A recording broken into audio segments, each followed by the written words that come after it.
জি, আপনি যেটা বললেন যে রাসূল সাল্লাল্লাহু আলাইহি সাল্লামকে কবরে সরাহাতান দেখানো হবে কি হবে না, দেখেন কবরের বিষয়ে মৌলিক প্রশ্ন হলো তিনটি, এর প্রাসঙ্গিক একটি প্রশ্ন।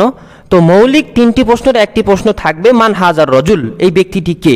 তো মান হাজার রজুলের ব্যাখ্যায় কিছু কিছু আলেম বলেন যে রাসূল সাল্লাল্লাহু আলাইহি সাল্লামের ছবি মোবারককে সরাসরি মাইয়েতকে দেখানো হবে। কিন্তু দেখেন ইবনে হাজার আসকালানি সহ আরও অন্যান্য মুহাদ্দিসিনে কেরামের বক্তব্য হলো এটা যে না, রাসূল সাল্লাল্লাহু আলাইহি ওয়াসাল্লামের ছবি সরাহাতান দেখানো হবে না, বরং রাসূল সাল্লাল্লাহু আলাইহি সাল্লাম সম্পর্কে জিজ্ঞেস করা হবে যে এই ব্যক্তি সম্পর্কে তোমার ধারণা কি, বা এই ব্যক্তি সম্পর্কে তুমি কি জানো, এটা বলা হবে। কিন্তু এটার অর্থ এই নয় যে রাসূল সাল্লাল্লাহু আলাইহি ওয়াসাল্লামের ছবি সরাহাতান দেখানো হবে।